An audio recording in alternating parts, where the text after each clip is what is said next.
The rain came down hard on the grocery store parking lot. Marcus Chen pulled his jacket collar up as he walked through the automatic doors. Water dripped from his dark hair onto his shoulders.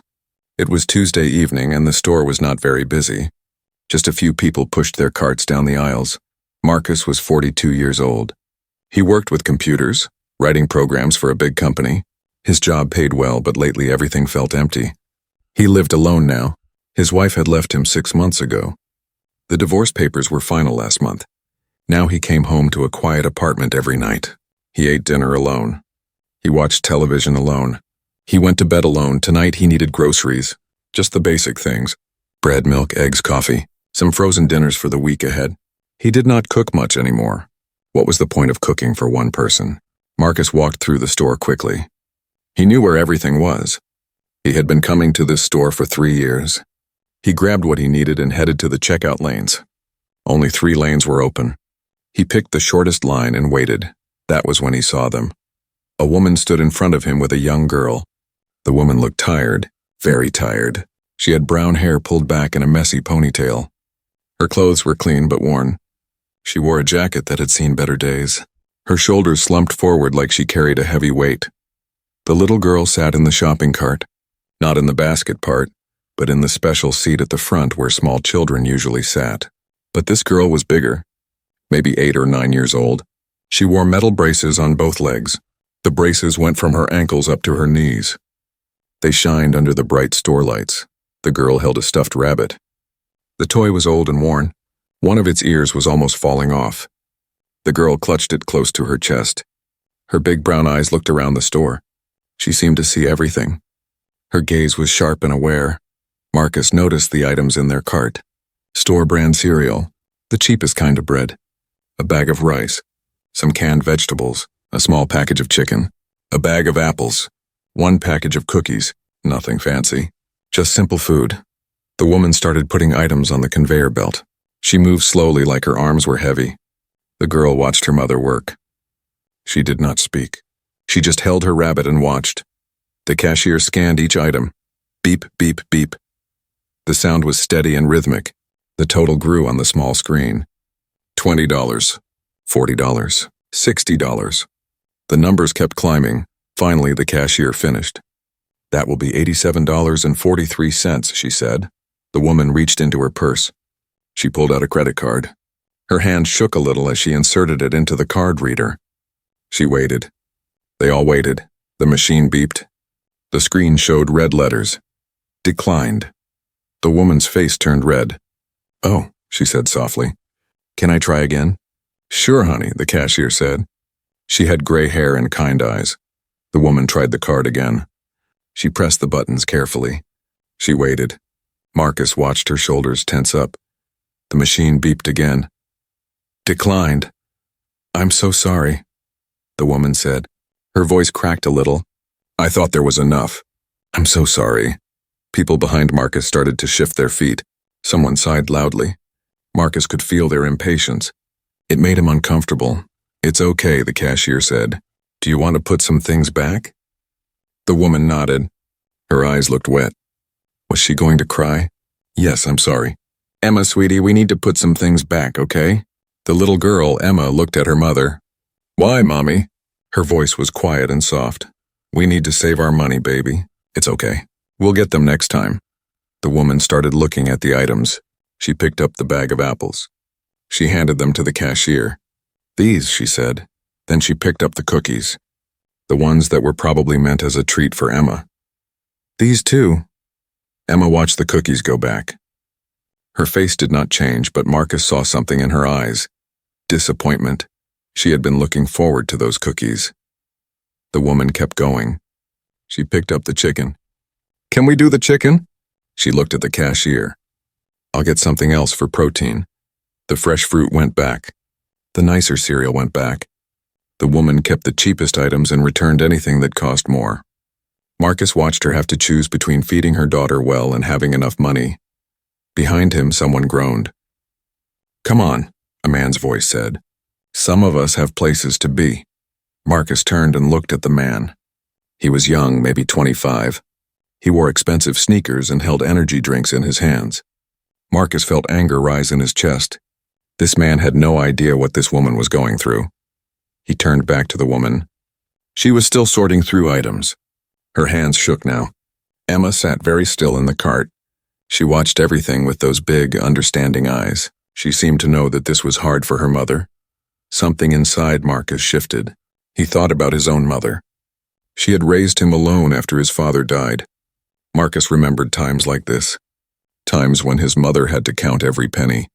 Times when they ate rice and beans for dinner because it was all they could afford. Times when his mother cried at night because she could not give him everything she wanted to. His mother had worked 2 jobs. She had sacrificed everything for him. She made sure he could go to college. She made sure he had opportunities. And now he had a good job. He had money in the bank. More money than he needed. What was he saving it for? To sit alone in his apartment? To buy things he did not need? To have more stuff? Marcus made a decision. "Excuse me," he said. He stepped forward. Both the woman and the cashier looked at him. "I'll pay for it, all of it." The original total. The woman's eyes went wide. "What? No, you don't have to do that." "I know I don't have to," Marcus said. "But I want to, please let me do this." "Sir, I can't accept that." "It's too much. It's almost $90. "I know how much it is," Marcus said gently. "Please, my mother raised me alone. I remember times like this. I remember how hard it was for her. Let me do this for you. For your daughter. Please." The woman's eyes filled with tears. Real tears this time. They spilled down her cheeks. "I don't know what to say." "You don't have to say anything," Marcus said. He pulled out his wallet and handed his credit card to the cashier. The cashier smiled at him. "That's very kind of you, young man." Marcus paid the bill. The machine approved it immediately. The woman stood there crying quietly. She tried to wipe her tears away, but they kept coming. "Thank you," she whispered. "Thank you so much. You have no idea what this means." "It's okay," Marcus said. "Really, it's okay." Emma had been watching everything. She had not said a word, but now she looked at Marcus, really looked at him. Her brown eyes studied his face. Marcus felt like she was seeing right into him, seeing the loneliness he carried, seeing the empty places in his life. The cashier bagged the groceries, all of them, including the apples and the cookies and the chicken. The woman kept saying thank you over and over. Marcus helped her load the bags into her cart. Emma still watched him with those knowing eyes. She held her worn rabbit close. As they walked toward the door, Marcus felt something strange. He felt warm inside. For the first time in months, he felt like he had done something that mattered, something real, something good. He did not know that this moment would change his life. He did not know that the quiet little girl in the cart would teach him what it meant to truly live. He did not know that paying for groceries would lead him to find the family he never knew he needed. All he knew was that helping them felt right. And that was enough for now. The rain had not stopped. It came down even harder now. Marcus pushed his small cart next to the woman's cart. They stood under the store's roof, looking out at the parking lot. Water ran in small rivers between the parked cars. "Where are you parked?" Marcus asked. The woman pointed to an old sedan. It was blue once, but now the paint was fading. "Over there. The blue one." "Let me help you load your car," Marcus said. "Oh, you've done so much already. I can manage." "It's pouring rain," Marcus said. "And you have your daughter. Please, let me help." The woman looked at him. She seemed surprised that he was still there, that he still wanted to help. Finally, she nodded. "Okay, thank you." They ran through the rain. Well, Marcus and the woman ran. Emma could not run. The woman pushed the cart with Emma in it. Marcus followed with the bags. They got wet, very wet, but they made it to the car. The woman opened the back door. She started to lift Emma out of the cart. Marcus saw how careful she was, how she supported Emma's legs, how she made sure the braces did not catch on anything. Emma wrapped her arms around her mother's neck. "Can you walk, sweetie?" the woman asked. Emma shook her head. She pointed to the car seat in the back. It was a special seat, made for bigger kids who needed extra support. The woman lifted Emma into the seat. She buckled the straps carefully. Emma still held her rabbit. She had not let go of it the whole time. The woman kissed Emma's forehead. Then she closed the door. Marcus had put the grocery bags in the trunk. He stood there, getting wetter by the second. The woman turned to face him. "I don't even know your name," she said. "Marcus." Marcus Chen. I'm Sarah Mitchell, and that's my daughter, Emma. She looked down at her feet. I need to explain. About what happened in there. I'm not usually like this. I had money.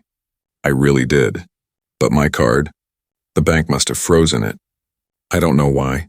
I'll call them tomorrow. You don't have to explain anything to me, Marcus said, but Sarah kept talking. Like she needed to say it, like she needed him to know she was not just someone who could not pay for groceries. I lost my job 3 months ago. I worked at a doctor's office, at the front desk.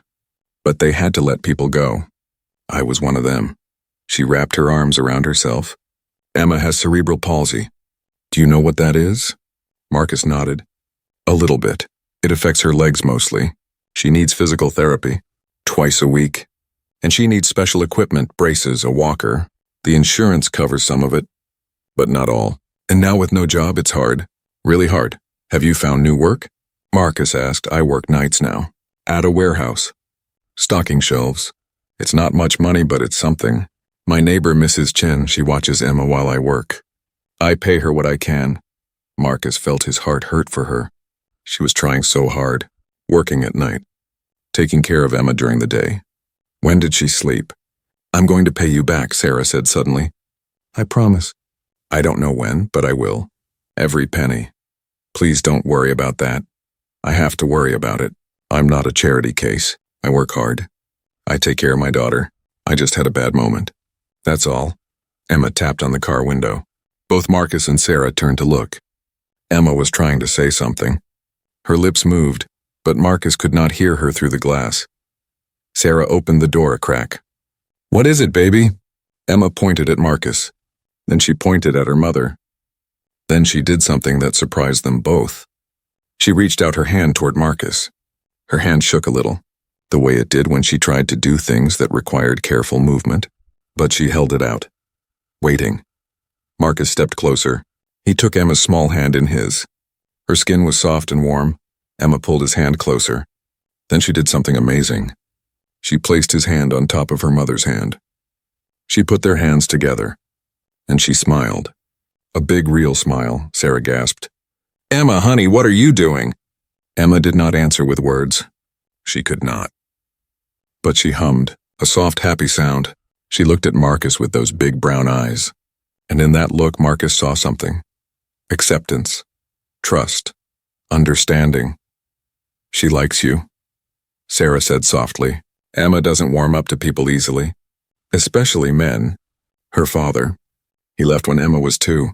When we found out about her condition, he said he couldn't handle it. He hasn't seen her since. Marcus felt anger rise up. What kind of man left his daughter? His sick daughter? But he pushed the anger down. Now was not the time. Emma let go of their hands.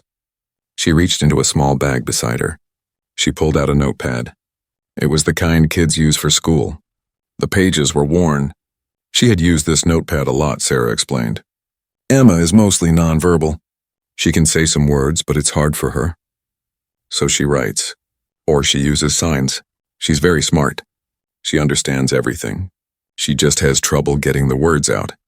Emma took a crayon from the bag. Her hand shook as she wrote. It took time. Each letter was careful, slow. Marcus and Sarah waited. The rain poured down around them. Finally, Emma held up the notepad. 3 words were written there in shaky letters. Thank you, nice man. Marcus felt something break inside him. Something that had been frozen for months, since his wife left, since he started living in that empty apartment, since he stopped feeling anything real. Tears came to his eyes. Real tears. He did not try to hide them. You're welcome, Emma. Emma smiled again. Then she wrote something else. It took longer this time. When she finished, she showed them the paper. You are sad too. Marcus stared at the words. How did she know? How could this little girl see what he had been hiding from everyone, even from himself? Sarah looked surprised. Emma, that's not polite. But Emma shook her head. She pointed at Marcus's eyes. Then at her own heart. She knew sad. She understood it. It's okay, Marcus said. His voice was rough. She's right, I am sad. I have been sad for a while now.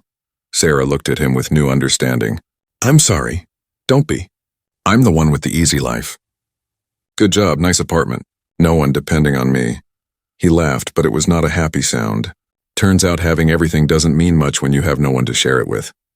They stood there in the rain. 3 people who had been strangers 30 minutes ago.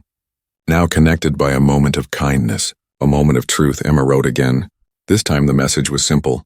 Friends? Marcus smiled. A real smile. Yes, friends.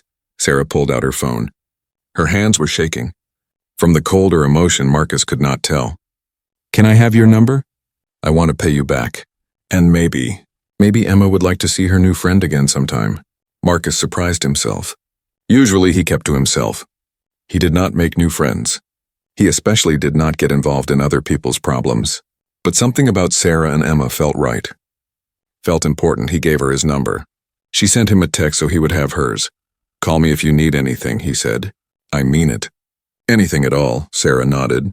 Tears ran down her face again. You're a good person, Marcus Chen. Emma is never wrong about people, and she sees good in you. They said goodbye. Marcus watched them drive away. Emma's face was pressed against the back window. She waved at him with her shaky hand. He waved back. Marcus stood in the rain for a long time after they left. He did not care that he was getting soaked. He did not care that his groceries were getting wet in his cart. He just stood there thinking. For months he had felt like his life had no meaning. He went to work. He came home. He went to sleep. He woke up and did it all again. Day after day. What was the point? But tonight he had helped someone. He had made a real difference. He had seen Sarah's relief. He had seen Emma's smile. And somehow in helping them he felt helped too. He drove home slowly. His apartment was dark when he arrived. Empty, like always. But somehow it felt different now. Less heavy. Less sad. Marcus put away his groceries. He made a simple dinner. But as he ate, he thought about Sarah and Emma. He wondered if they were eating the chicken he helped them buy. He wondered if Emma was eating those cookies. He hoped they were both happy tonight. His phone buzzed. A text from Sarah. Emma wanted me to send you this. There was a picture attached. Marcus opened it. It showed Emma at a small kitchen table. She was eating cookies. Her rabbit sat beside her, and she was smiling. Really smiling. Below the picture, another message. She says thank you again. We both do. You gave us more than groceries tonight. You gave us hope. Marcus saved the picture. He looked at it for a long time. Emma's smile. So pure, so honest, so full of joy over something as simple as cookies. He realized something then. He had walked into that grocery store feeling empty and alone. He was walking out with something precious. A connection. A purpose. A reason to believe that maybe, just maybe, his life could mean something again. He texted back. Thank you for letting me help. Sleep well. As Marcus got ready for bed that night, he felt different. Lighter. He had been carrying around so much sadness, so much loneliness. But tonight, some of that weight had lifted. He did not know where this would lead. He did not know if he would see Sarah and Emma again. But he hoped he would. He really hoped he would, because for the first time in months, Marcus felt something real. Something good. Something that mattered. And it all started with a declined credit card and a little girl with knowing eyes. 2 weeks passed after that rainy night at the grocery store. Marcus went back to his regular life. He woke up. He went to work. He wrote computer programs. He came home. He made dinner. He watched television. He went to bed. But something was different now. He thought about Sarah and Emma every day. He wondered how they were doing. He wondered if Sarah had found a better job. He wondered if Emma was happy. Sometimes he looked at the picture on his phone. Emma eating cookies. Emma smiling. It made him smile too. His apartment still felt empty, but now the emptiness bothered him more. Before he had accepted it. This was his life now. Alone. Quiet. Safe from being hurt again. But after meeting Sarah and Emma, the emptiness felt wrong. It felt like he was wasting something. Wasting time, wasting chances, wasting life. Marcus was at work when his phone buzzed. It was a Wednesday afternoon. He was in the middle of fixing a computer problem. He almost ignored the phone. But something made him look, a text from Sarah. Marcus's heart beat faster. He opened the message. Hi, Marcus, I hope you're well. Emma keeps asking about you. She calls you the nice man from the store. She's been drawing pictures of you. Would you like to come to dinner? Nothing fancy, just spaghetti. It's my way of saying thank you. No pressure if you're busy. Marcus read the message 3 times. Emma had been asking about him, drawing pictures of him. She remembered him, and Sarah was inviting him to dinner. To their home. Marcus realized he was smiling. Really smiling. His coworker walked by and stopped. What's got you so happy? You finally fixed that bug? Better than that, Marcus said. Much better. He texted Sarah back immediately. I would love to come to dinner. When? The reply came fast. Friday night around 6? Perfect. Can I bring anything? Just yourself. That's enough. Marcus could not focus on work after that. He kept thinking about Friday. What should he wear? Should he bring a gift? Would it be weird to bring a gift? On Friday after work, Marcus went to a toy store. He walked up and down the aisles. So many toys. So many choices. What would Emma like? Then he saw it. A board game. It was designed for kids with different abilities. The pieces were big and easy to hold. The rules were simple. Kids could play it together. Marcus bought the game. Then he went to a flower shop. He bought a small bunch of sunflowers, yellow and bright, happy flowers. He drove to the address Sarah had sent him. It was an apartment building, not fancy. The paint was peeling in some places, but it was clean. Someone took care of it. Marcus found their apartment on the 2nd floor, number 214. He could hear music playing inside. Happy music. Kids' music. He knocked on the door. Sarah opened it. She looked different than she had at the store. Less tired. She had washed her hair. It hung loose around her shoulders. She wore jeans and a simple blue sweater. She smiled when she saw him. Marcus. Come in, come in. The apartment was small. Very small. 1 bedroom probably. A tiny kitchen. A living room that also served as a dining room. But it was spotless. Everything had its place. Pictures hung on the walls. Pictures Emma had drawn. Colorful pictures of flowers and animals and people. In the corner of the living room sat Emma's equipment, her walker, extra braces, a special chair that helped support her back. Everything was organized neatly, and there, sitting on the couch, was Emma. She looked up when Marcus walked in. Her face changed, from calm to excited. She started making sounds. Happy sounds. She reached for something beside her. It was her notepad. Sarah laughed. She's been sitting there for 30 minutes waiting for you. She wouldn't move. She wanted to be ready to say hello. Emma wrote quickly. Well, quickly for her. Each letter still took effort, but she was focused, determined. She held up the notepad. Friend here. Marcus felt warmth spread through his chest. Hi, Emma. I'm happy to see you too. He handed Sarah the flowers. For you. To say thank you for inviting me. Sarah took them with gentle hands like they were precious. Oh, Marcus, they're beautiful. You didn't have to do this. I wanted to. Then he held out the game to Emma. And this is for you. I thought maybe we could play after dinner. Emma's eyes went wide. She took the box carefully. She looked at the picture on the front. Kids playing together, laughing, having fun. She hugged the box to her chest. Then she grabbed her notepad again. Best present ever. Sarah's eyes got wet. Emma, what do you say? Emma wrote. Thank you, Marcus. You're very welcome. Sarah put the flowers in water. She placed them on the small kitchen table. They made the whole apartment feel brighter. Dinner will be ready in about 20 minutes, Sarah said. Make yourself comfortable. Emma, show Marcus your drawings. Emma slid off the couch. She moved slowly. She held onto the armrest for support. Then she grabbed her walker. It had 4 wheels and hand grips. Emma pushed it in front of her as she walked. Each step was careful. Her legs in the braces moved stiffly. But she made it to a folder on a small bookshelf.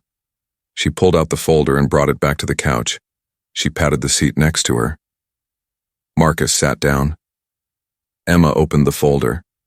Inside were dozens of drawings. Drawings of people and animals. Drawings of the grocery store, drawings of rain. And there, in the middle, several drawings of a tall man with dark hair. "Is that me?" Marcus asked. Emma nodded. She pointed at one drawing. It showed the grocery store, 3 people, a woman, a girl in a cart, and a man. The man was handing money to someone behind a counter. "You remember that night?" Marcus said softly. Emma nodded again. She turned to another page. This drawing showed 2 hands, a big hand and a small hand. They were holding each other. "That's a beautiful drawing, Emma," Emma wrote in her notepad. "You made Mommy happy." She cried happy tears. Marcus did not know what to say. He looked at the kitchen. Sarah was stirring sauce on the stove. She was humming along with the music. She did look happier. Lighter. "Your mommy is a very strong person," Marcus told Emma. Emma nodded. She wrote, "She is the best, but she is tired. She works hard." "I know she does." Emma looked at Marcus with those knowing eyes. She wrote something else. "You are sad inside. I see it." There it was again. This little girl could see right through him. "Yes," Marcus admitted. "I am sad sometimes." Why? How could he explain divorce to an 8-year-old? How could he explain loneliness? He tried to find simple words. "I used to be married. That means I had a wife, but she left. She didn't want to be married anymore, so now I live alone. And sometimes that makes me sad." Emma thought about this. Then she wrote, "My daddy left too. When I was little, because of my legs." Marcus felt anger again, at Emma's father, at his own ex-wife, at all the people who left when things got hard. "I'm sorry that happened to you." Emma shrugged, like it was just a fact, not good or bad, just true. Then she wrote, "But Mommy stayed. Mommy loves me, and now you are here. You are nice." She reached out and patted his hand, a gesture of comfort. This little girl, who had every reason to be bitter and sad, was comforting him. "You're a special person, Emma," Marcus said. Sarah called from the kitchen. "Dinner's ready." They moved to the small table. Sarah had set it nicely. Cloth napkins, 3 plates, 3 glasses of water, a bowl of salad, a plate of bread, and a big pot of spaghetti with red sauce. "I hope you like Italian food," Sarah said as they sat down. "I love it." Sarah served the food, not too much on Emma's plate, just the right amount. She cut Emma's spaghetti into smaller pieces without being asked. It was automatic, the way a mother knows exactly what her child needs. As they ate, Sarah told Marcus more about their life. She talked about Emma's school. It was a special school for kids with different abilities. Emma loved it there. "She's the artist of her class," Sarah said with pride. Her teacher says Emma sees the world differently, in a beautiful way. Emma smiled around her fork. Sarah also talked about her job search. "I've been applying everywhere. I had an interview last week for an administrative job at the elementary school. It would be better hours, better pay. I find out next week if I got it." "That sounds promising," Marcus said. "I hope so. The night shifts are killing me. I'm so tired all the time, and I miss being home with Emma at night." Marcus learned that Sarah's ex-husband never sent money, never called, never visited. He had disappeared completely. "It's just us," Sarah said. "But that's okay. We have each other." After dinner, Emma wanted to play the game Marcus had brought. They cleared the table and set it up. The game was perfect, easy to understand, easy to play. Emma could move the pieces with her shaky hands. They played for over an hour. Emma laughed, real laughs, happy sounds that filled the small apartment. Sarah laughed too. Her whole face changed when she laughed. She looked younger, prettier. Marcus realized he was having fun. Real fun. When the hours Was the last time he had laughed like this? When was the last time he had felt this light? As the evening went on, Emma started to fade. Her eyelids drooped. She leaned against her mother. "Someone's getting sleepy," Sarah said gently. Emma protested with a sound. She wrote on her notepad, "Not tired. Want to play more?" But her eyes were closing even as she wrote. Sarah scooped Emma up. "Say goodnight to Marcus, sweetie." Emma reached out her hand. Marcus took it. She squeezed his hand weakly. "Good night, Emma. Thank you for letting me visit." The next week, Emma's birthday was coming up. She would be 9 years old. Sarah mentioned it on Friday at dinner. "Emma's birthday is next Saturday. We're going to have a small party. Nothing big. Just Mrs. Chen from next door and maybe a couple of kids from school. Would you like to come?" Emma looked at Marcus with hope in her eyes. "I wouldn't miss it," Marcus said. "Yay." Emma made a happy sound. She clapped her hands. "What does Emma want for her birthday?" Marcus asked. Sarah and Emma looked at each other. Something passed between them. A whole conversation without words. The way mothers and daughters can communicate. Finally, Emma picked up her notepad. She wrote slowly, carefully. She showed Marcus the words. "I want to talk better. I want people to hear me." Marcus's throat felt tight. This was what Emma wanted. Not toys, not clothes, not games. She wanted to communicate, to express herself, to be heard. "There are devices," Sarah said quietly. "Communication devices. For people like Emma who have trouble speaking. They're computers." Emma could type or touch pictures and the device would speak for her, with a real voice. "That sounds perfect for Emma," Marcus said. "It is." We looked into it. Emma tried one at school. She loved it. So why doesn't she have one? Sarah looked down at her plate. "It costs $3,000. Insurance won't cover it. They say it's not necessary. That Emma can write or use simple signs." Her voice was bitter. "They don't understand. Writing is slow. It's hard for Emma. By the time she writes something, the conversation has moved on. She gets left behind." Marcus watched Emma. She was listening to her mother. Her face was sad. She knew about the cost. She knew it was impossible. $3,000. That was a lot of money for Sarah. She was just starting to get stable. She could not afford something like that. Not anytime soon, but Marcus could. He had money in savings. Money he did not need. Money that just sat there. What was it for? To sit in a bank account? To collect interest? To make him feel secure? Or was it for this? For helping a little girl find her voice? Marcus made a decision right then. He would buy Emma the device. For her birthday. It was perfect, but he had to be careful. Sarah was proud. She had promised to pay him back for the groceries, even though he told her not to worry about it. She would never accept such an expensive gift. She would say it was too much. She would try to refuse. So Marcus would have to be smart about it. After dinner, after Emma went to bed, Marcus stayed to talk with Sarah. They sat on the couch drinking tea. "Can I ask you something?" Marcus said. "Of course, the communication device Emma wants." "What's it called?" Sarah told him the brand name. "The model, everything. I want to buy it for her," Marcus said. Sarah's eyes went wide. "Marcus, no. That's way too expensive. You've already done so much, Sarah, please listen.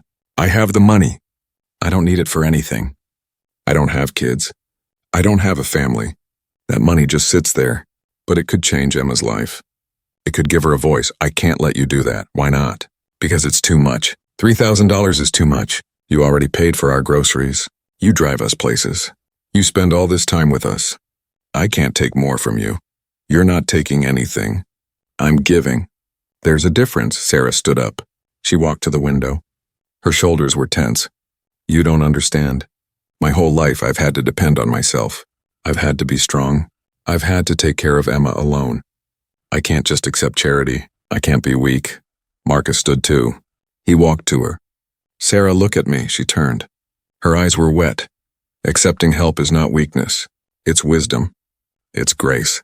It's allowing someone who cares about you to be part of your life." He paused. "I care about Emma. I care about you. Let me do this, please." "Why?" Sarah whispered. "Why do you care so much?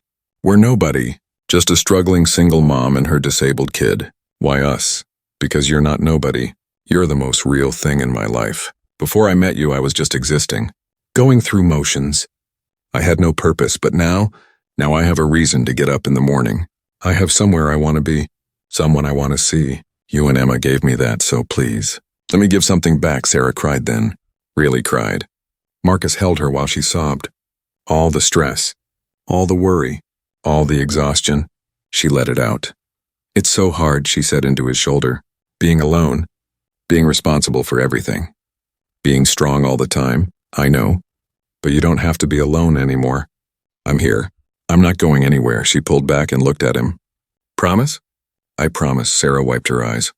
She took a deep breath. Okay, you can buy the device. But I'm paying you back. I don't care if it takes years. I will pay you back. If that makes you feel better, fine. But there's no rush. And honestly, I don't care if you never pay me back. This is a gift, Sarah nodded. She looked exhausted, but also relieved.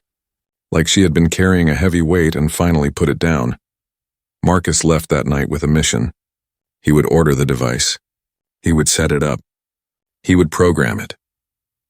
And on Emma's birthday, he would give her the gift of communication. But something else happened that night. Something Marcus did not expect. When Sarah hugged him goodbye at the door, she held on longer than usual. And when she pulled back, she looked at him differently. Not just as a friend, not just as someone helping, but as someone important, someone special. Marcus drove home thinking about that look, thinking about the way his heart had beat faster when she hugged him, thinking about how right it felt to hold her. He was falling in love. With Sarah, with Emma, with this little family that had let him in. The thought should have scared him. His last marriage had failed. Love had hurt him. He had promised himself to stay safe, stay alone, stay protected, but he was not scared. He was ready. Ready to love again. Ready to be part of something. Ready to have a family, even if they were not his family by blood. They were his family by choice. And that was even better. Marcus spent the next week preparing. He ordered the device online. Express shipping. He spent hours reading the manual, learning how to program it. He added vocabulary words. He recorded messages. He set up different screens for different situations. He wanted everything to be perfect. Because Emma deserved perfect. She deserved the world. On the night before Emma's birthday, Marcus could not sleep. He was too excited. Like a kid waiting for Christmas, tomorrow everything would change. Emma would have a voice. A real voice. She would be able to express herself, to share her thoughts, to join conversations, and Marcus would be the one who gave her that gift, the one who helped her be heard. He finally fell asleep around 3 a.m, and he dreamed of Emma, talking, laughing, singing, using her new voice to tell the world all the beautiful things she had been holding. Inside, tomorrow could not come fast. Enough. Saturday morning arrived bright and sunny. Emma's 9th birthday. Marcus woke up early. He was too excited to sleep longer. The communication device sat in its box on his kitchen table. He had wrapped it in bright blue paper with yellow ribbons. Emma's favorite colors. Marcus got ready carefully. He wore nice jeans and a button-up shirt. He wanted to look good. This was an important day. He arrived at Sarah's apartment at noon. The party would start at 1, but Sarah had asked him to come early to help set up. When Sarah opened the door, Marcus almost forgot to breathe. She wore a yellow sundress. Her hair was down and curly. She had put on makeup. She looked beautiful. "Hi," she said. She smiled. A shy smile, like she knew he was looking at her differently. "Hi. You look really nice. Thanks. So do you." She stepped aside to let him in. Emma is so excited. She's been up since 6 this morning. She couldn't sleep. The apartment was decorated. Homemade decorations. Paper chains hung from the ceiling. Balloons floated in corners. A banner said, "Happy Birthday, Emma," in big letters. Sarah had made it herself. You could tell because the letters were uneven and the paint had dripped in places. But it was perfect. Made with love. Emma sat on the couch. She wore a new dress. Light blue with white flowers. Sarah must have made it. Sarah was good at sewing. She had to be. Buying special clothes for Emma that fit over her braces was expensive. When Emma saw Marcus, her whole face lit up. She waved her arms. Made happy sounds. Marcus walked over. "Happy birthday, Emma." She grabbed her notepad. The old one. The worn one she had been using for years. She wrote, "You came." "Of course I came. I wouldn't miss your birthday for anything." Emma showed him her dress. She wrote, "Mommy made it." "Do you like it?" "I love it." "You look like a princess," Emma giggled. She covered her mouth with her hand. The way she did when she was really happy. Sarah came over with a cake pan. "Marcus, can you help me with the cake? I need to frost it."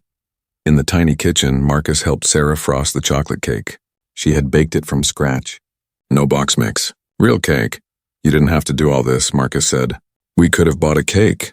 I wanted to make it. I make Emma's cake every year. It's tradition." They worked together. Marcus held the cake plate while Sarah spread the frosting. Their hands touched sometimes. Small touches. Quick touches. But each one sent electricity through Marcus. "I need to tell you something," Sarah said quietly. She did not look at him. She focused on the cake. "Okay, I found the device. The communication device. I saw the order confirmation on your phone last week when you left it here." Marcus froze. "Sarah, let me finish." She finally looked at him. "I was angry at first. I told you it was too much. But then I thought about it. I thought about why you did it. And I realized something." "What?" "You love her. You love Emma. Not because you have to. Not because she's your kid. But just because of who she is. You see her? Really see her. Not just a disabled kid. Not just someone to pity. But a whole person. A smart, funny, beautiful person." Marcus felt tears in his eyes. "She is all those things. And I want you to give her that device. I want you to be the one. Because you deserve to see her face when she opens it. You deserve to hear her voice for the first time. You've earned that. Sarah, and I want you to know that I'm not paying you back. This isn't a loan. This is a gift. A gift from someone who loves my daughter, and I'm going to accept it with grace. Like you told me to." They stood there in the small kitchen, looking at each other. So much being said without words. Sarah leaned closer. Marcus leaned too. Their faces were inches apart. He could see the gold flecks in her brown eyes. He could smell her shampoo. Vanilla. But then the doorbell rang. They jumped apart. Sarah laughed nervously. That must be Mrs. Chen. The moment was broken. But something had changed. They both felt it. The party was small. Mrs. Chen came. She was the elderly neighbor who watched Emma sometimes. She brought a hand-knitted scarf for Emma. 2 kids from Emma's school came with their parents. Nice families. Kind people who saw past Emma's disability and just saw Emma. They played games. Simple games that Emma could play too. Musical chairs adapted for kids who could not move fast. Pin the tail on the donkey where everyone was blindfolded so it was fair. Everyone had fun. Emma was the center of attention. The birthday girl. She smiled so much her face must have hurt. They ate cake and ice cream. Emma got chocolate frosting all over her face. She laughed when Marcus took a picture. Then it was time for presents. The school friends gave Emma art supplies, markers and coloring books and special pencils that were easy to grip. Emma loved them. She hugged each gift to her chest. Mrs. Chen's scarf was soft and warm. Purple. Emma's second favorite color. She put it on right away even though it was too hot for a scarf. Then Marcus brought out his gift. The box was big. Emma's eyes got wide when she saw it. "For me," she wrote. "For you," Marcus said. Sarah helped Emma unwrap it. The paper came off in strips. Emma moved slowly, building suspense. Finally, the box was revealed. Emma stared at it. Her mouth opened. She looked at the picture on the box. A girl using a device, talking, communicating. Emma looked at Marcus. Then at her mother. Then back at Marcus. She understood what this was. Tears filled her eyes. Happy tears. Sarah opened the box. She pulled out the device. It was sleek and modern. A tablet-like screen with a protective case. Speakers on the sides. A handle for carrying. "It's all set up," Marcus said. "I programmed it with words I thought you'd want. But we can add more, as many as you want." Sarah turned on the device. The screen lit up. Bright colors. Different buttons. Each button had a picture and a word. Emma reached out with trembling hands. She touched a button. "Hello." The voice that came from the device was clear and natural, not robotic. It sounded almost real. Emma gasped. She touched another button. "My name is Emma." Everyone in the room got quiet. The parents, the kids, Mrs. Chen. Everyone watched. Emma touched more. Buttons. Learning. Exploring. Her face showed pure joy. I am 9 years old. I like art. I love my mommy. Each phrase came out in that clear, beautiful voice. Emma's voice. Finally, Emma had a voice. Sarah was crying. Mrs. Chen was crying. Even the other parents had tears in their eyes. Emma looked at Marcus. She touched the screen. She found the right buttons. Thank you, Marcus. You are my best friend. Marcus could not hold back his tears. They ran down his face. He did not care who saw Emma was not done. She touched more buttons. You make me happy. You make mommy happy. I love you. The words hung in the air. I love you. From Emma in her new voice, her real voice. Marcus knelt down next to Emma. I love you too, Emma. So much. Emma reached out and hugged him. A tight hug. The kind that says everything without words. The rest of the party was different after that. Emma used her device constantly. She talked to everyone. She told jokes. She asked questions. She shared thoughts she had been holding inside for years. I think about stars, she said through the device. I wonder what it's like up there. I want to learn about space. My favorite color is blue, she told the other kids. Like the ocean. Have you been to the ocean? I went once when I was little. Before my daddy left, she was so articulate, so thoughtful. She had been thinking all these things all along. She just could not express them. Now she could. Now everyone could hear her. The school kids were amazed. They asked Emma questions.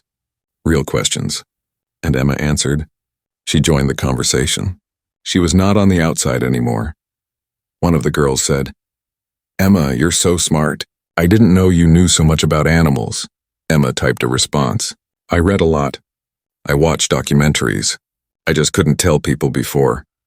Marcus watched all of this from the side. His heart felt full. So full it might burst. Sarah came and stood next to him. She slipped her hand into his. They stood there, holding hands, watching Emma be free. You gave her a voice, Sarah whispered. You gave her the ability to be heard. Do you know what that means? Tell me. It means she can make friends. Real friends. It means she can participate in class. It means she can tell me what she needs, what she feels, what she dreams about. Sarah squeezed his hand. It means she can live. Really live. She was always living, Marcus said. I just helped her share it. Sarah turned to look at him. When you walked into that grocery store, I thought I was having the worst night of my life. My card declined. I couldn't feed my daughter. I felt like a failure. You're not a failure. I know that now, because that worst night became the best thing that ever happened to me. You happened to me, to us. You changed everything. The party wound down. The school kids left. Mrs. Chen went home. Sarah cleaned up while Marcus helped. Emma sat on the couch with her new device. She was making sentences, practicing, learning all the things she could say. Look at her, Sarah said. She hasn't put it down once. She has 9 years of talking to catch up on. Sarah laughed. Then she got serious.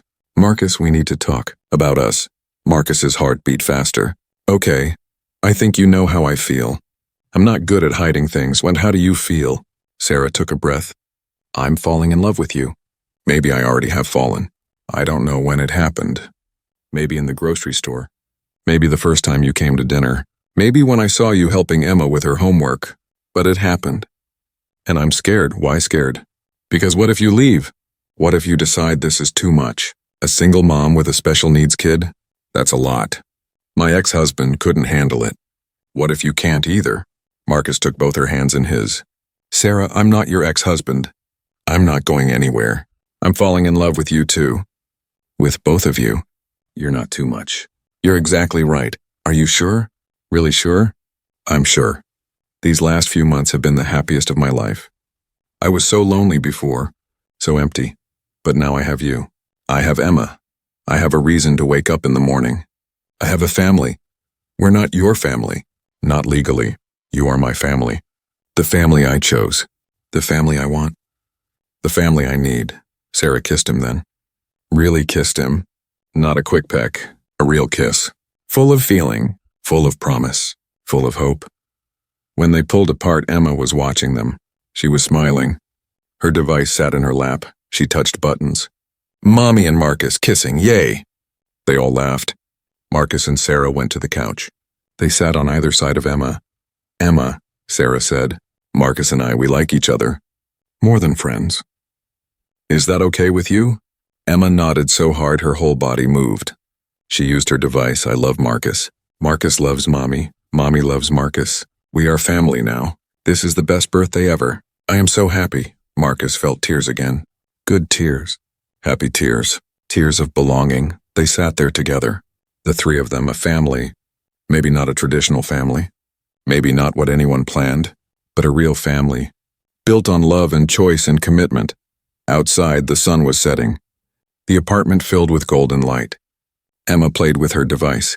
Sarah leaned against Marcus. Marcus held them both. He thought about that night in the grocery store. How he almost did not help. How he almost just walked away. How different his life would be if he had made that choice. But he did help. He stepped forward. He made a connection, and that connection had grown into something beautiful, something life-changing, something worth everything. Emma touched her device. I want to tell you something. What is it, sweetie? Sarah asked. Emma took her time. She chose her words carefully. Then she played them. Before Marcus came, I was sad a lot. I had things to say, but nobody could hear me. I felt trapped. Like I was invisible. But Marcus saw me. Marcus helped me. Now I can tell people who I really am. Now I can share my thoughts. Now I am free. She paused, then continued. Marcus, you saved Mommy at the grocery store. You paid for our food. But you saved me too. You gave me a voice. You gave me a way to show people that I am here. That I matter. That I have important things to say. Thank you. Thank you for seeing me. Marcus could not speak. His throat was too tight. He just hugged Emma close. Sarah wiped tears from her eyes. Emma, that was beautiful. Emma used her device again. I have one more thing to say. What's that? I want Marcus to stay forever. I want him to be my family. Not just my friend, my family. Is that possible? Sarah looked at Marcus. He looked at her. So much passed between them in that look. Yes, Sarah said. That's possible. If Marcus wants that too. I want that, Marcus said. His voice was rough with emotion. More than anything, Emma clapped her hands. She made happy sounds. Then she used her device. Best birthday ever. Best day ever. Best life ever. I love you, Mommy. I love you, Marcus. We are family now. Forever and ever. And in that moment, Marcus knew she was right. They were family. Forever and ever. No matter what came next. No matter what challenges they faced. They would face them together, because that is what families do. They stick together. They support each other. They love each other. Always. 3 months passed after Emma's birthday. The communication device changed everything. Emma used it at school, at home, everywhere she went. Her teacher said she was like a different child. More engaged. More confident. More herself. Emma made friends. Real friends. Kids who wanted to talk to her. Kids who included her in games and activities. Kids who saw past her braces and her walker and just saw Emma, the smart, funny, creative girl who had been there all along. Her artwork got better too. She could explain what she was trying to create now. She could tell people about her ideas. Her art teacher said Emma had real talent, special talent, but the biggest change was at home. Emma talked all the time, about everything. She shared her thoughts on books and movies. She told jokes. She asked deep questions about life and the universe. She had opinions about things. Sarah heard her daughter's voice every day, not just the mechanical voice from the device, but the voice of Emma's mind, her heart, her soul, and it was beautiful. Marcus was there almost every day now. He had practically moved into the small apartment. He kept clothes in Sarah's closet. His toothbrush sat next to hers in the bathroom. He slept on the couch most nights, not in Sarah's bed. They were taking things slow, proper, for Emma's sake, but everyone knew they were together. A couple, partners, in love. One evening in December, Marcus was helping Emma with homework at the kitchen table. Math problems. Emma was good at math. Her mind worked in logical ways. Sarah was cooking dinner. Chicken and rice. The smell filled the apartment. Warm and comforting. Like home. Emma finished a problem and used her device. Marcus, can I ask you something? Of course. Do you remember when we first met? At the store? I do. That was a special night. Were you scared to help us? We were strangers. Marcus thought about this. He wanted to give Emma an honest answer. I wasn't scared. But I was sad. Very sad. I was lonely. I didn't have anyone in my life. And when I saw you and your mom, something inside me said I should help. So I did. Emma nodded. She typed more. I knew you were sad. I could see it in your eyes. But I also saw something else. Something good. Something kind. That's why I trusted you. You're very perceptive, Emma. You see things other people miss. Mommy says I have a gift. I see people's hearts. Not with my eyes. With my feelings. That is a gift. A special one. Emma looked at her homework. Then at Marcus. Are you still sad? Marcus smiled. No, I'm not sad anymore. You and your mom made me happy. Happier than I've been in a long time. Good. Because we love you. We need you. You're part of us now, Sarah called from the kitchen. Dinner's ready. They ate together at the small table. Like they did every night. Marcus carved the chicken. Sarah served the rice. Emma set out the napkins. Everyone had a job. Everyone contributed. During dinner, Sarah had news. I got a raise today. Not much, but it's something. And my boss said I'm doing a great job. She's happy with my work. That's wonderful, Marcus said. Emma used her device. Does this mean we can buy the good cereal? The kind with the berries? Sarah laughed. Yes, sweetie. We can buy the good cereal. Yay! This is the best day. It was funny how Emma's definition of best day had changed. Before, the best day was when something big happened. A birthday. A special trip. Now the best day was buying better cereal. Simple things. Because the big things were already in place. Love.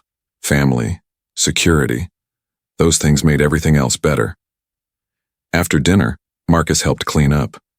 Sarah washed. Marcus dried. Emma sat at the table working on a drawing. Marcus, Sarah said quietly, I need to tell you something. Okay. He heard the serious tone in her voice. His stomach tightened. Next month, Emma has a big appointment with her orthopedic doctor. They want to discuss options. Possible surgery to help her legs. What kind of surgery?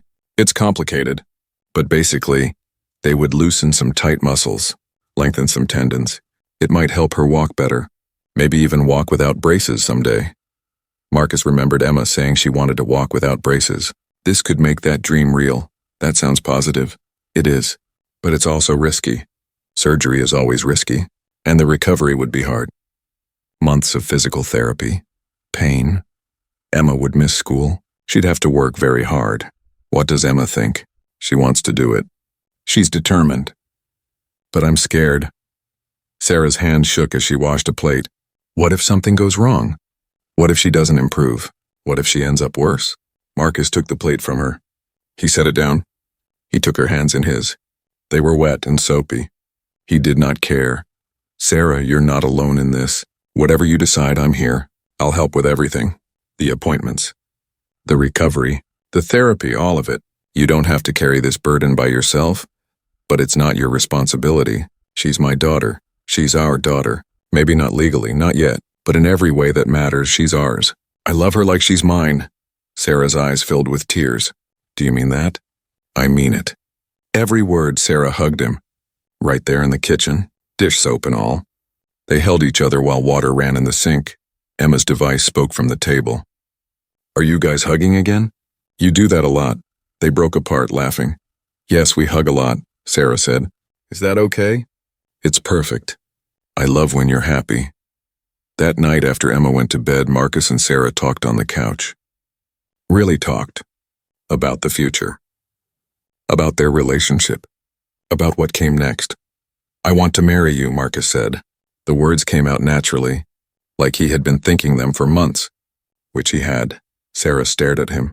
What? I want to marry you. I want to be Emma's stepfather. I want us to be a real family. Legally. Officially. In every way. Marcus, this is so fast. We've only been together for a few months.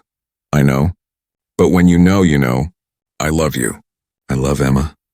I want to spend my life with you both. I want to be there for everything. The good days and the hard days. The surgeries and the birthdays. All of it. Sarah was crying now. Happy tears. Sad tears. Overwhelmed tears. I want that too.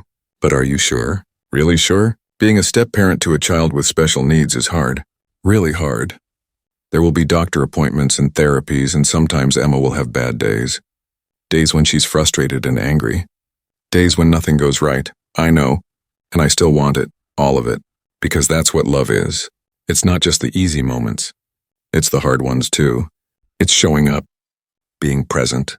Being committed. What about kids? Do you want your own kids? Because I don't know if I can have more. And even if I could, I don't know if I have the energy with Emma's needs. Emma is enough. More than enough. I don't need biological children to be a father. I already am a father. In my heart. Emma is my daughter. The one I was meant to have. Sarah kissed him then. A long, deep kiss, full of love and promise and forever. When they pulled apart, she whispered, yes. Yes? Yes, I'll marry you. Yes, we'll be a family. Yes to all of it. They held each other on that couch, making plans, talking about the future. A small wedding? Just family and close friends? Maybe in the spring, after Emma's surgery. After she recovered, they would find a bigger place to live. A place with room for everyone. Maybe a small house with a yard. Somewhere Emma could play outside. Somewhere they could build a real home. Marcus would officially adopt Emma. He would be her legal father. The father she deserved. The one who stayed. The one who chose her. The next morning they told Emma together. They sat her down before school. Emma, we have something important to tell you, Sarah said. Emma looked worried. She typed on her device. Am I in trouble? No, sweetie. Nothing like that. This is good news. Really good news. Marcus took over. Emma, I asked your mom to marry me. And she said yes. We're going to be a family. Officially, I'm going to adopt you. I'll be your dad. If that's okay with you. Emma stared at them. Her eyes went wide. She did not move. For a long moment, she just sat there. Then she started crying. Big tears rolled down her cheeks. Sarah panicked. Emma, what's wrong? I thought you'd be happy. Emma grabbed her device. Her hands shook more than usual. She was typing so fast she made mistakes. She had to start over. Finally, she played the message. I am happy. So happy. These are happy tears. I always wanted a dad. A real dad. One who stays. One who loves me. And now I have one. Marcus is my dad. My real dad. Not because he has to be, but because he wants to be. This is the best thing ever. I love you, Dad. I love you so much, Dad. She called him Dad. Marcus lost it. He cried like a baby. He pulled Emma into his arms and held her tight. Sarah wrapped her arms around both of them. They sat there in a group hug, crying and laughing. The three of them, a family, about to become official. The months that followed were busy. Emma had her surgery in February. It went well. The doctors were optimistic. But the recovery was hard. Just like Sarah had warned, Emma was in pain. She could not walk at all for weeks. She had to use a wheelchair. She hated it. She was frustrated and angry sometimes, but Marcus was there. Every day. He took time off work. He helped with everything. Helping Emma to the bathroom. Helping her change clothes. Carrying her when she was too tired to move herself. He did it all without complaint. Without resentment. With love. Because that is what fathers do. Sarah watched him with Emma, saw how patient he was, how gentle, how devoted, and she fell more in love with him every day. Slowly, Emma got better. She started physical therapy again, working harder than ever, building new strength, learning to use her legs in new ways. By April, she was walking with her walker again. By May, she was walking with just one crutch. By June, she took her first steps completely on her own. No braces, no walker, no crutch. Just Emma, walking. They all cried when it happened. Emma, Sarah, Marcus, even Linda, the physical therapist. I'm walking, Emma said through her device. I'm really walking. Did you see me, Dad? Did you see? I saw, sweetheart, I saw. I'm so proud of you. The wedding was in July, a small ceremony in a park. Sarah wore a simple white dress. Emma was the flower girl. She wore a pink dress and walked down the aisle by herself. No walker, no help, just Emma, strong and brave and beautiful. Marcus stood at the altar with tears in his eyes as he watched his daughter walk. His daughter. That is what she was now, officially and forever. The ceremony was short and sweet. They exchanged vows, promised to love each other forever, promised to be a family through good times and bad. Emma did a reading. Using her device, she had written it herself. Love is not about perfect people. It is about perfect hearts. My mom has a perfect heart. She never gave up on me. Marcus has a perfect heart. He saw us when we needed help, and he kept seeing us, kept helping us, kept loving us. Today we become a family, but really we were always a family, because family is not about blood. It is about choice, about commitment, about staying when things get hard. I'm lucky. I have the best family in the world. There was not a dry eye in the crowd. Even the officiant was crying. After the ceremony, they had a small reception. Cake and sandwiches, music and dancing. Emma danced with Marcus, her first dance as his daughter. She stood on his feet and he moved them both around the dance floor. Sarah watched them and thought about that night in the grocery store. The night her card declined. The night she thought was the worst night of her life. The night a stranger stepped forward and changed everything. That stranger was now her husband, her partner, her love. Mrs. Chen came up to Sarah at the reception. You have a good man there, she said. I know. I'm very lucky. He's lucky too. You're a good woman, a good mother. And Emma is special, so special. You raised her well. Thank you, Mrs. Chen. The older woman smiled. Sometimes the universe knows what we need before we do. You needed Marcus. Marcus needed you. And Emma needed a father. The universe brought you together. Sarah thought about this. Maybe Mrs. Chen was right. Maybe it was fate. Maybe everything happened exactly the way it was supposed to. Later that night, after the reception ended, the three of them went home, not to the small apartment. They had moved last month, to a small house just outside the city. 3 bedrooms, a backyard, space for everyone. Emma's room was painted blue, her favorite color. Stars glowed on the ceiling. Her drawings hung on the walls. Her communication device sat on a special table next to her bed. Sarah and Marcus tucked her in together, like they did every night now. How do you feel, sweetie? Sarah asked. Emma typed on her device. I feel perfect. This was the best day of my life. Better than your birthday, Marcus teased. Better than everything. Because now we are really a family.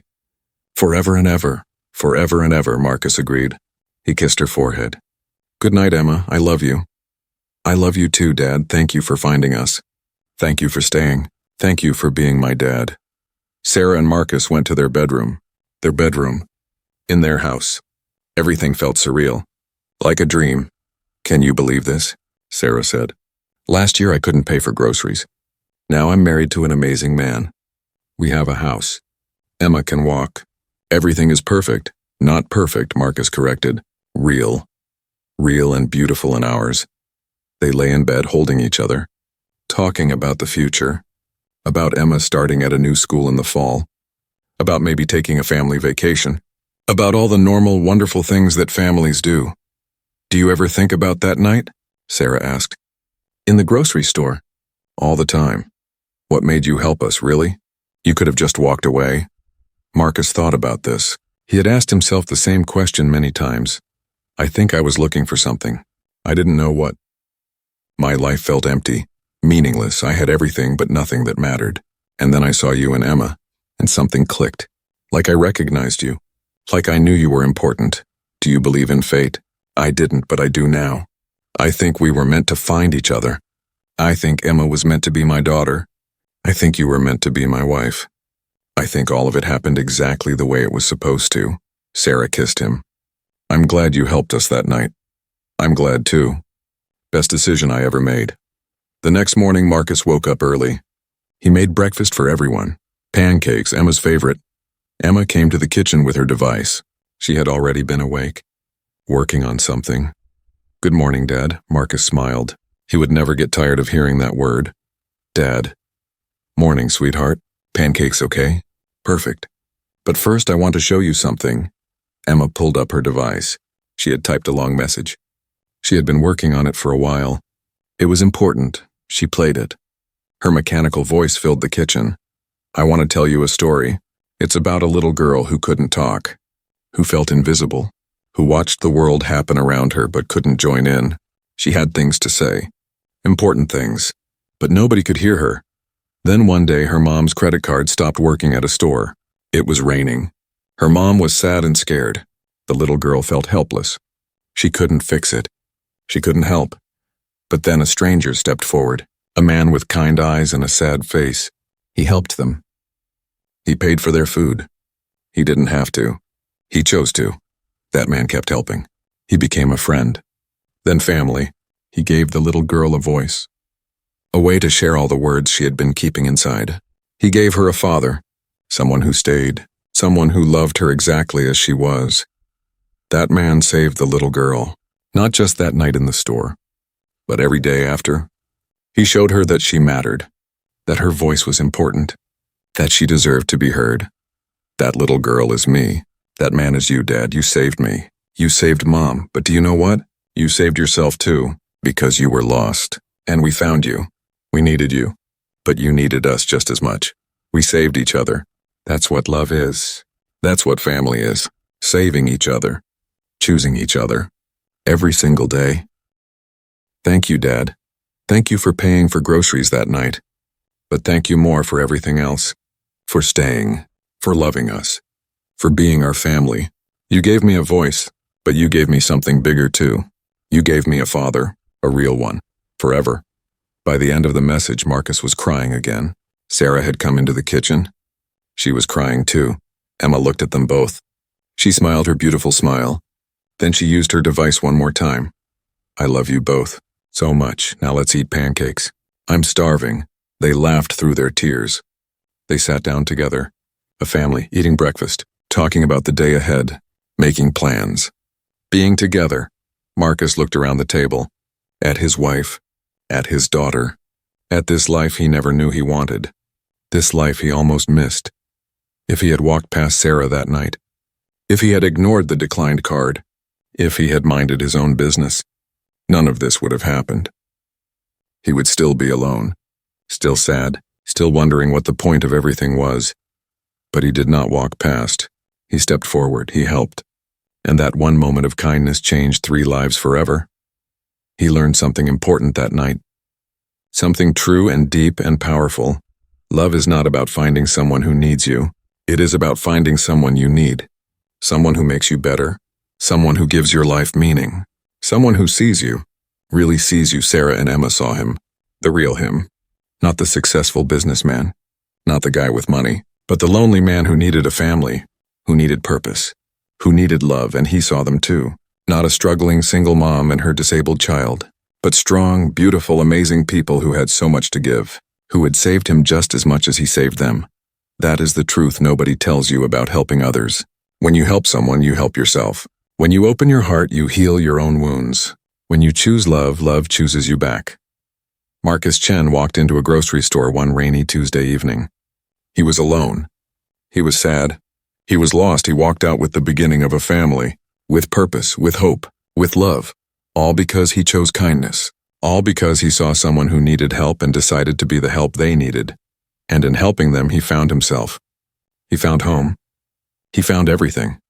Sometimes the greatest gifts we give are the ones that save us too. Sometimes the strangers who change our lives are the ones we help.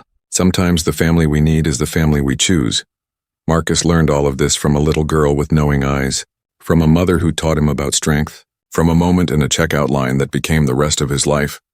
And he would do it all again, 1,000 times, 1,000,000 times, because paying for someone's groceries gave him everything, everything that mattered, everything that was real. Emma, Sarah, family, love, home.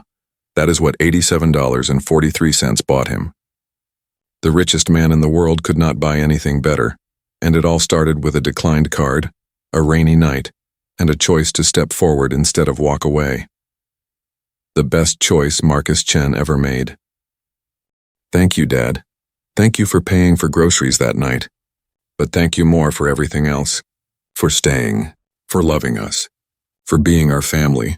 You gave me a voice, but you gave me something bigger too. You gave me a father, a real one, forever. By the end of the message, Marcus was crying again. Sarah had come into the kitchen. She was crying too. Emma looked at them both.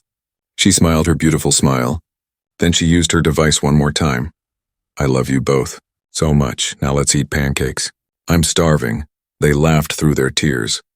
They sat down together, a family, eating breakfast, talking about the day ahead, making plans. Being together, Marcus looked around the table, at his wife, at his daughter, at this life he never knew he wanted, this life he almost missed. If he had walked past Sarah that night, if he had ignored the declined card, if he had minded his own business, none of this would have happened. He would still be alone, still sad, still wondering what the point of everything was. But he did not walk past. He stepped forward, he helped. And that one moment of kindness changed 3 lives forever. He learned something important that night. Something true and deep and powerful. Love is not about finding someone who needs you. It is about finding someone you need. Someone who makes you better. Someone who gives your life meaning. Someone who sees you. Really sees you. Sarah and Emma saw him. The real him. Not the successful businessman. Not the guy with money. But the lonely man who needed a family. Who needed purpose. Who needed love, and he saw them too. Not a struggling single mom and her disabled child. But strong, beautiful, amazing people who had so much to give. Who had saved him just as much as he saved them. That is the truth nobody tells you about helping others. When you help someone, you help yourself. When you open your heart, you heal your own wounds. When you choose love, love chooses you back. Marcus Chen walked into a grocery store one rainy Tuesday evening. He was alone. He was sad. He was lost. He walked out with the beginning of a family, with purpose, with hope, with love, all because he chose kindness, all because he saw someone who needed help and decided to be the help they needed. And in helping them, he found himself. He found home. He found everything. Sometimes the greatest gifts we give are the ones that save us too. Sometimes the strangers who change our lives are the ones we help. Sometimes the family we need is the family we choose. Marcus learned all of this from a little girl with knowing eyes, from a mother who taught him about strength, from a moment in a checkout line that became the rest of his life. And he would do it all again, 1,000 times, 1,000,000 times, because paying for someone's groceries gave him everything, everything that mattered, everything that was real. Emma, Sarah, family, love, home. That is what $87.43 bought him. The richest man in the world could not buy anything better, and it all started with a declined card, a rainy night, and a choice to step forward instead of walk away. The best choice Marcus Chen ever made.